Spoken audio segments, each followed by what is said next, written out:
क्या होगा अगर आप एक दिन जागे और खुद को अपने पसंदीदा वीडियो गेम के अंदर पाएं?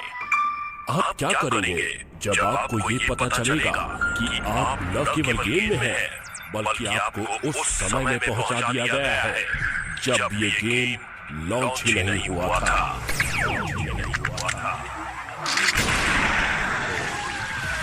हमेशा लापरवाह और जिद्दी सा रहने वाला गर राठौर अपनी गेमिंग की दुनिया में हमेशा खोया रहता था, पर एक दिन वो उसी गेम के अंदर खुद को एक प्लेयर की तरह पाता है। तब उसको गेम को खेलने और उसमें जीने में जमीन आसमान का फर्क पता चलता है। तो क्या अब गर गेम के अंदर की खतरनाक दुनिया से खुद को बचा पाएगा? गेम में हर मोड़ पर आने वाली तमाम मुश्किलों से गर कैसे बच पाएगा, ये जानने के लिए सुनते रहिए रोमांच से भरी कहानी the legendary survivor. Test subject number 24। Valkyrie के इंजेक्शन के बाद सब्जेक्ट 2 मिनट और 45 सेकंड तक ही जिंदा रहा। मौत का समय सुबह के 4:22। घर पर तो मैं अकेला ही था, फिर ये आवाज किसकी है? होश में आने के बाद गर राठौर ने सबसे पहले जो शब्द सुने वो यही थे। पर ये कौन लोग हैं और क्या बातें कर रहे हैं, और इस मौत का समय कहने से इनका क्या मतलब है? वो तो अभी जिंदा है और फिलहाल उसके मरने का कोई इरादा भी नहीं है। आखिर अभी उसकी उम्र ही क्या है जो वो इतने जल्दी मर जाए? अभी तो उसे पूरी दुनिया देखनी है, गेमिंग की दुनिया में चैंपियन बनना है, और सबसे बड़ी बात अपने YouTube चैनल की स्ट्रीमिंग पर सबसे फेमस बनना है। इतना फेमस कि मिलियन व्यूज आए रोज के रोज। फिर वो ये सब किए बिना कैसे मर सकता है?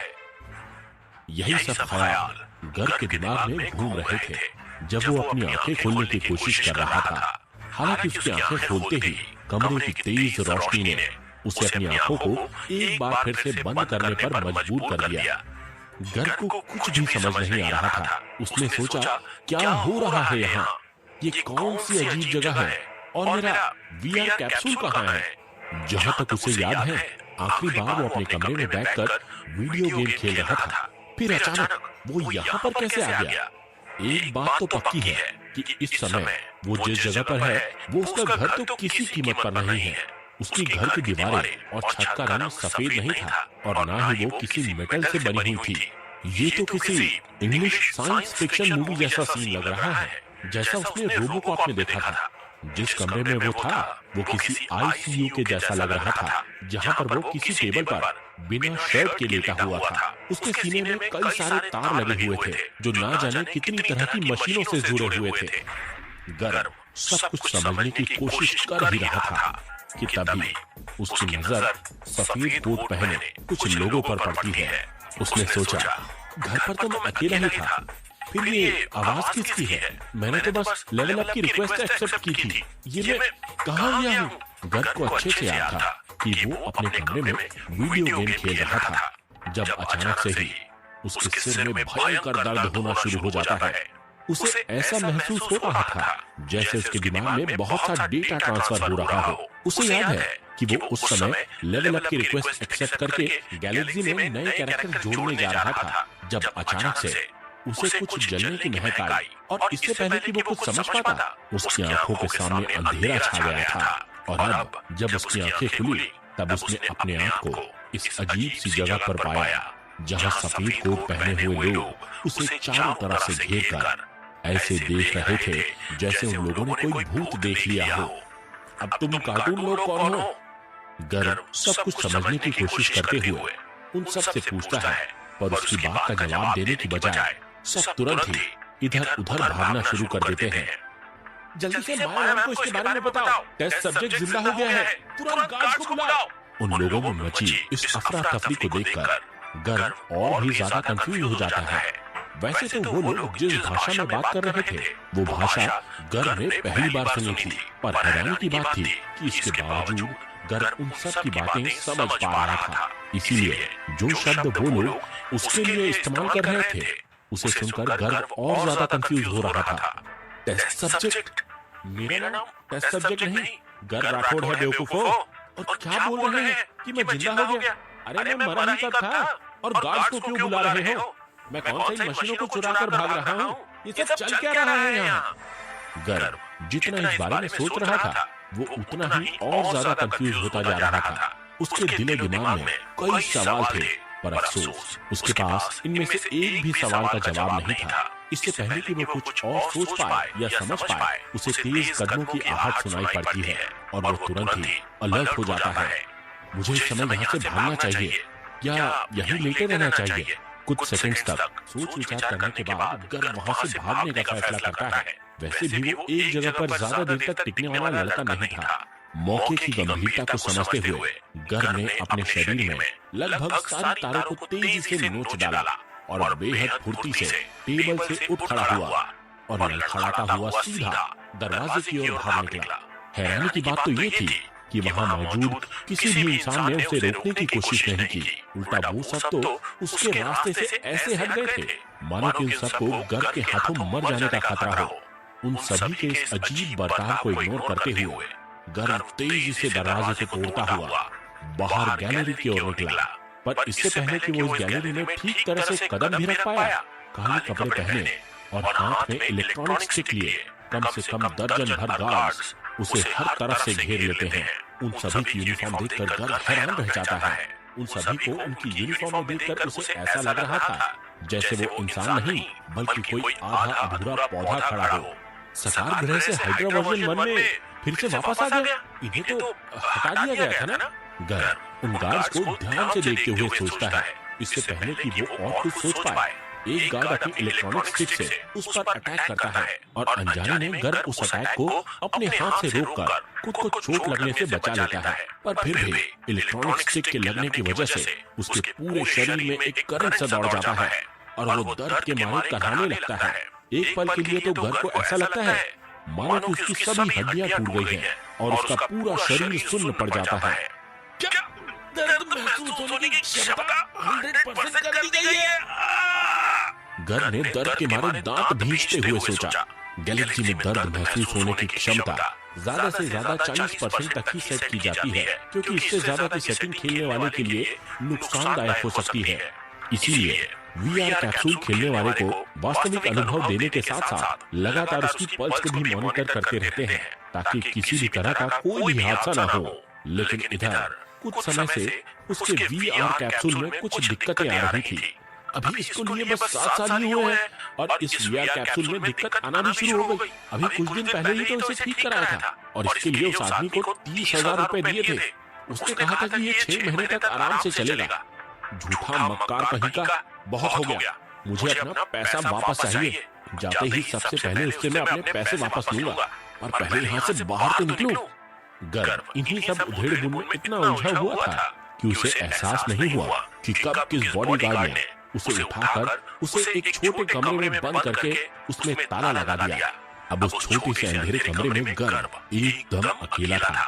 अपनी कलाई के घाव को लगातार सहलाते हुए वो सब कुछ समझने की कोशिश कर रहा था, लेकिन जितना ज्यादा वो सोच रहा था उतना ज्यादा उसके सिर का दर्द बढ़ता जा रहा था, जैसे कि अभी भी उसके दिमाग में काफी सारा डेटा ट्रांसफर हो रहा हो। मैं गैलेक्सी के अंदर आ गया हूँ। कुछ देर तक सब कुछ सोचने समझने के बाद गर्ग को आखिरकार समझ में आ ही जाता है कि उसके साथ क्या हो रहा है, और इस बात का एहसास होते ही हैरानी से उसकी आंखें खुली की खुली रह जाती हैं। गैलेक्सी एक वर्चुअल वीडियो गेम है जिसके सर्वर दुनिया भर में फैले हुए हैं। लगभग 7 करोड़ से भी ज्यादा लोगों द्वारा खेले जाने वाला ये गेम बच्चों से लेकर बड़ों तक सभी में बहुत फेमस है।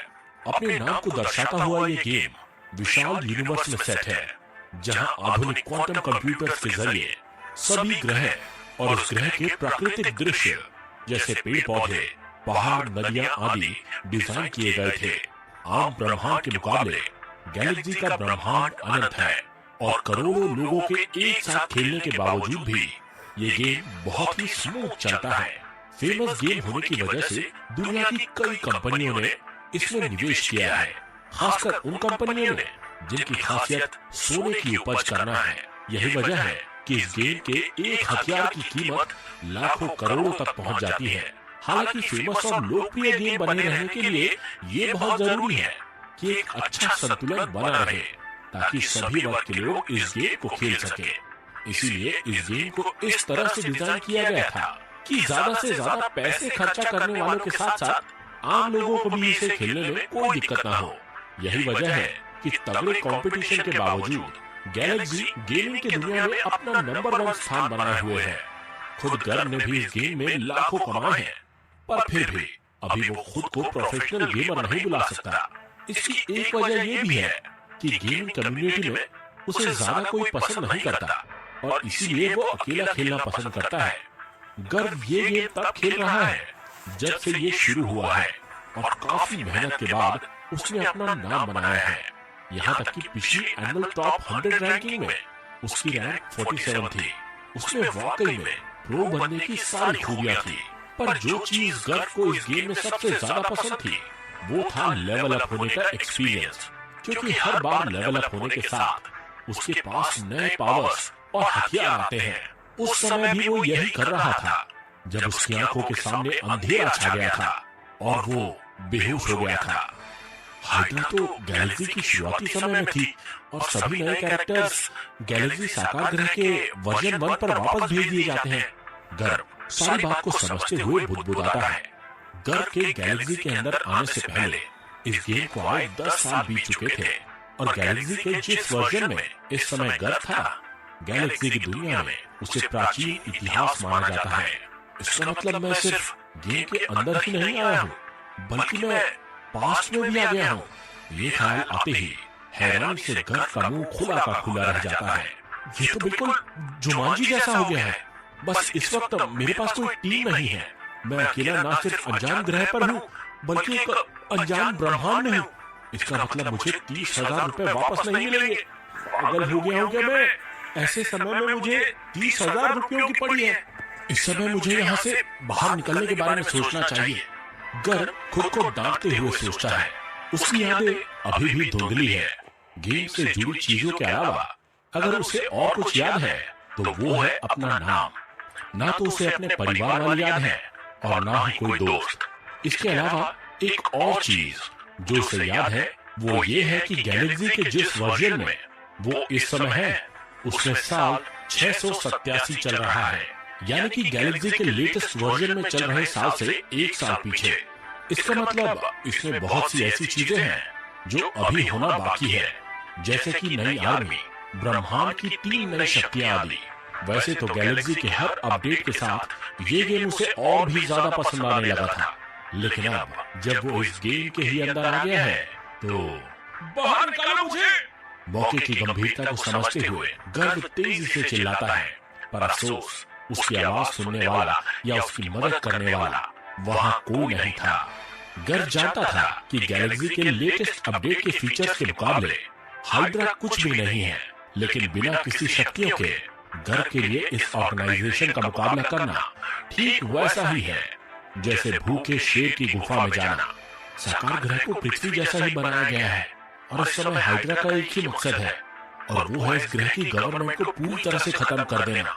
अगर मैं गलत नहीं हूँ तो वैल्करी के एक्सपेरिमेंट्स में टेस्ट सब्जेक्ट की याददाश्त पूरी तरह से मिटा दी जाती है ताकि बाद में उन टेस्ट सब्जेक्ट्स को एक हथियार के रूप में इस्तेमाल किया जा सके, ठीक वैसे ही जैसे कैप्टन अमेरिका में बकी बार्न्स के साथ हुआ था। गर्व एक बात समझ गया था कि इस समय ना तो वो अपनी असली जिंदगी में है और ना ही अपने असली शरीर में। वो इस समय गैलेक्सी में चुने हुए अपने कैरेक्टर के शरीर में है, ठीक उसी तरह से जिस तरह से उसने जुमांजी मूवी में देखा था। और इस समय वो जिस कैरेक्टर के शरीर में है, जिसकी याददाश्त पूरी तरह से मिटा दी गई है और थोड़ी बेसिक जनरल नॉलेज के अलावा अगर कुछ उसे याद है तो वो है कैद में होने और खुद पर एक्सपेरिमेंट्स होने की कुछ धुंधली यादें। जिस कैरेक्टर के शरीर में वो है तकरीबन 20 साल का है और काफी कुछ उसके असल शरीर से मिलता जुलता था। हालांकि उसे अभी भी अपने कैरेक्टर की हेल्थ का कोई अंदाजा नहीं था। उसने बेहोशी में उन साइंटिस्ट्स को कहते हुए सुना था कि वो लोग उसे वैल्करी का इंजेक्शन दे रहे हैं, जर्मिनल की वो दवा जो दिमाग को और ज्यादा ताकतवर बनाती है। पर वैल्करी के शरीर में जाने के बाद इंसान के बचने के चांसेस बस 30% ही रह जाते हैं। लेकिन हैरानी की बात थी कि गर्व ने इस दवा को बहुत ही पॉजिटिव तरीके से लिया था और शायद यही वजह थी कि वो अभी भी जिंदा है। गर्ग इन्हीं सोच में था जब अचानक से उसकी आंखों के सामने एक पावर स्क्रीन आ जाती है जिसमें नीले रंग में लिखा था, आपको वैल्करी का इंजेक्शन दिया गया है, +1 एंड्योरेंस। आपने नई क्षमता सीखी है, कंसंट्रेशन। आपने नई क्षमता सीखी है, low level will power, virtual interface. अपने सामने ये चंद शब्द देखकर गर्ग की खुशी का ठिकाना नहीं रहता है। इतने देर में ये पहली चीज थी जो उसके साथ अच्छी हुई थी।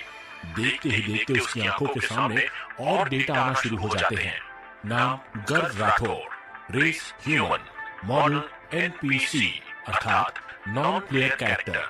वर्जन 1 के लॉन्च होने में बचा समय 358 दिन 11 घंटे 3 minutes. Level 1 main class not applicable, सब क्लास आम नागरिक लेवल 1 0/50।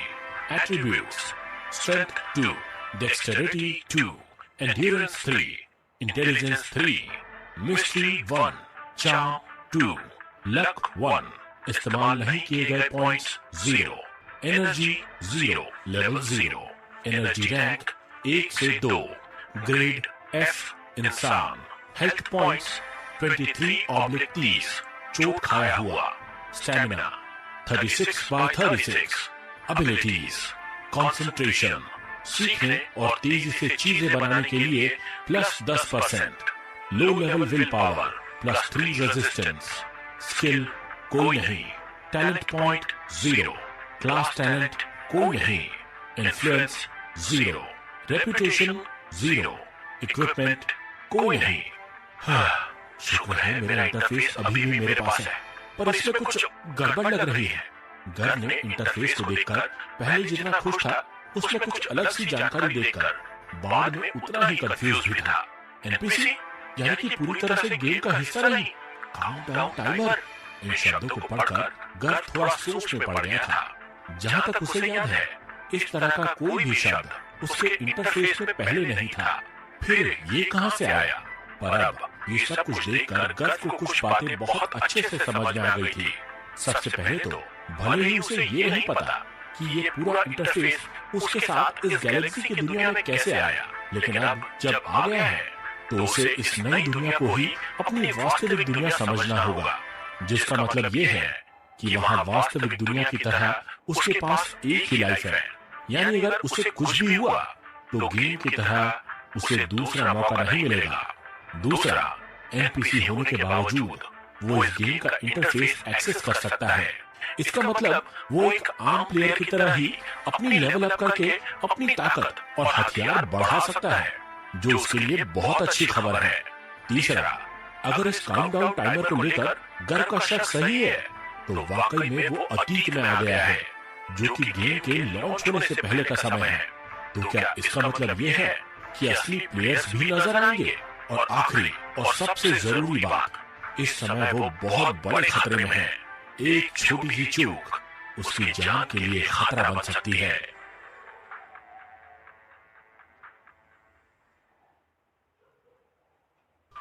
ये तो कोई बात नहीं होती है। जो लोग इस तरह से गेम में आ जाते हैं उन्हें कोई फायदा नहीं मिलता क्या? मतलब कुछ साधन, कोई टीम या कम से कम कोई एक्स गर्लफ्रेंड ही होनी चाहिए थी ना। जुमांजी में तो पूरी टीम थी और सबके पास कोई ना कोई ताकत भी थी। अरे कम से कम मुझे टेलीपोर्ट करके किसी सुरक्षित जगह तो भेजना चाहिए था। यहाँ तो अभी लड़ाई भी शुरू नहीं हुई है और हीरो अकेले दुश्मनों के बीच फंसा हुआ है, और वो भी बिना किसी खास ताकत के। एक छोटी सी गलती भी मेरी जान के लिए खतरा बन सकती है। उसके बाद हॉल ऑफ हीरोज, अगर वाकई में ऐसी कोई जगह है, वहाँ मुझे श्रद्धांजलि देते हुए मेरी फोटो पर हाथ चढ़ा दिया जाएगा।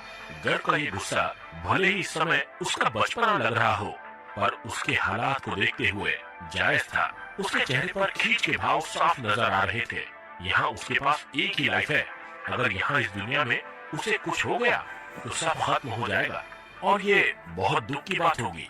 पर फिलहाल इस समय गर्ग खुद पर तरस खाने के अलावा और कुछ कर भी नहीं सकता था। आमतौर पर तो मैं मरना नहीं चाहता या कोई फिल्मी डायलॉग जैसे कि मेरी किस्मत ऊपर वाला नहीं बल्कि मैं खुद लिखता हूँ। अगर ऊपर वाला मुझे मिटाने की कोशिश करेगा तो मैं ऊपर वाले का अस्तित्व ही मिटा दूंगा। इस तरह का कुछ सोचना चाहिए था, पर वो जानता था कि ये समय फिल्मी बनकर बड़ी बड़ी बातें करने का नहीं है। वो कोई सनी देओल थोड़ी ना है जो हैंड पंप उखाड़ के 100 लोगों पर भारी पड़ जाए। क्या बदतमीजी है ये। इन सबके लिए मैं ही मिला था क्या इन लोगों को। गर्व को अपनी परिस्थिति पर रोना आ रहा था, जहाँ एक तरफ उसकी समझ उसे इस बात का एहसास करा रही थी कि ये सब वाकई में सच है, वहीं दूसरी तरफ कुछ ऐसे भी सवाल थे जो उसे चैन से बैठने नहीं दे रहे थे। जैसे वो इस समय क्या है, इस नई दुनिया में वो एक जीता जागता इंसान है या सिर्फ डेटा से बना कोई रोबोट। क्या इस नई दुनिया में सिर्फ उसकी आत्मा ही है और उसका शरीर असली दुनिया में कोमा या ऐसी किसी चीज में पड़ा हुआ है, या वो पूरा का पूरा यहाँ आया है। सिर्फ सवाल ही सवाल है मेरे पास जिनका कोई जवाब नहीं है। शायद मुझे इस सिचुएशन का ज्यादा से ज्यादा फायदा उठाना चाहिए और हर एक कदम फूंक फूंक कर रखना चाहिए। गर्व गहरी सांस लेते हुए सोचता है, इस समय उसके लिए सबसे जरूरी चीज ये है कि वो जिंदा बना रहे।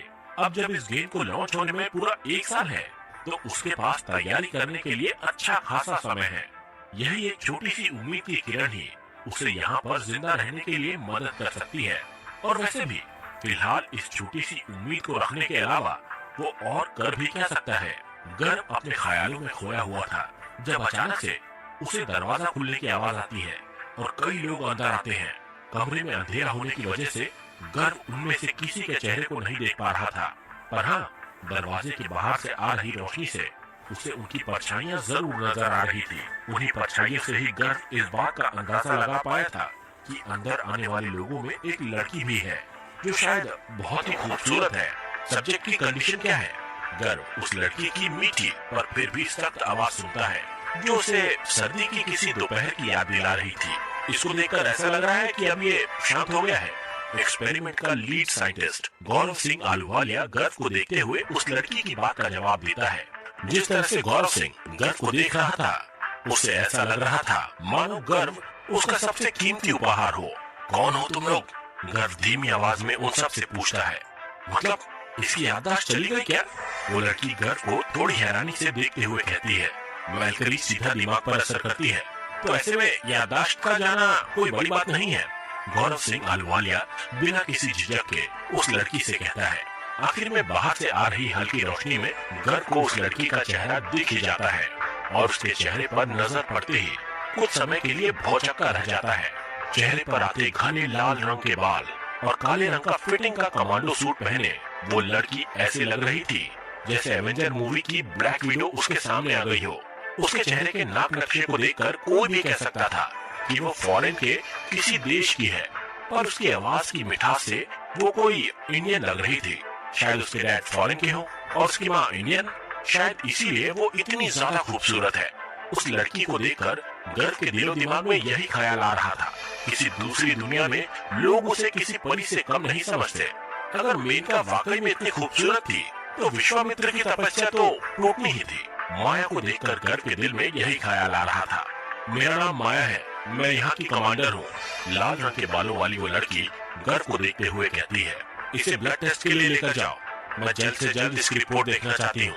माया हाथ के इशारे से गार्ड्स को बुलाती है और ऑर्डर देती है और अगले ही पल 2 गार्ड्स आगे आकर गर्व को उसकी जगह से उठा कर ले जाते हैं। उन गार्ड्स की कद काठी और उससे भी ज्यादा उन लोगों की लोडेड गन्स देखकर गर्व उनका विरोध करने की कोशिश भी नहीं करता है। माया को पहचानने में गर्व को ज्यादा समय नहीं लगा। गैलेक्सी के वर्जन 1 में माया यहाँ की बॉस थी, जिसने सरकार के शुरुआती लोगों का जीना हराम कर रखा था। लोगों ने उसे कई नाम दिए थे, जिसमें सबसे ज्यादा फेमस नाम मौत की देवी था और आगे जाकर ये मौत की देवी और खतरनाक होने वाली थी। बस अब यही होना बचा था। गर्व को अपनी किस्मत पर अंदर ही अंदर हंसी आ जाती है। सिचुएशन जितना सोचा था उससे कहीं ज्यादा खराब है और पता नहीं इससे बाहर निकलने का कोई रास्ता है भी या नहीं। गर्व की ब्लड टेस्ट रिपोर्ट आने में समय नहीं लगा और जैसे कि माया ने ऑर्डर दिया था, उस रिपोर्ट को जल्द से जल्द उसके पास पहुंचा भी दिया गया था, जिसे वो अब बहुत ही ध्यान से पढ़ रही थी। कोई भी अजीब बात सामने नहीं आई। माया पूरी रिपोर्ट को ध्यान से पढ़ने के बाद पूछती है।